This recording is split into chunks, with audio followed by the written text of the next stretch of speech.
এটা অনাকাঙ্ক্ষিত, এরকম অনভিপ্রেত ঘটনা কারোর জন্যই কাম্য না। ঢাকা বিশ্ববিদ্যালয় কর্তৃপক্ষ তাদের যে সিনেট সিন্ডিকেট আছে সেগুলাতে এই বিষয়গুলো সিদ্ধান্ত হয়। ছাত্রদের দাবি যেটা সেটাই ওইখানে উত্থাপিত হয়েছে পুরাটাই 6 দফা।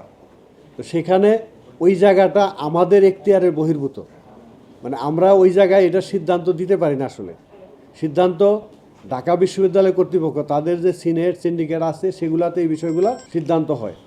তা আমাদের ছাত্রদের যে প্রস্তাবনা দাবি দেওয়া সেটা অবশ্যই এখানে আলোচিত হয়েছে।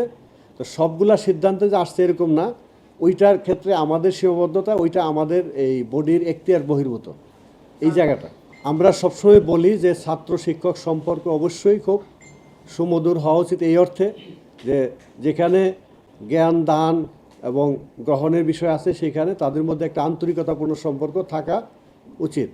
এখন আমাদের ছেলেদের সাথে আমরা যেভাবে ডিল করি, ওনারা ওনাদের ছেলেদের সাথে যেভাবে ডিল করে, দুই প্রতিষ্ঠানের ছেলেদের সাথে একই রকম আচরণ হওয়া উচিত, কিন্তু সেটা তারা তাদেরকে কীভাবে ফেস করে আমরা জানি না।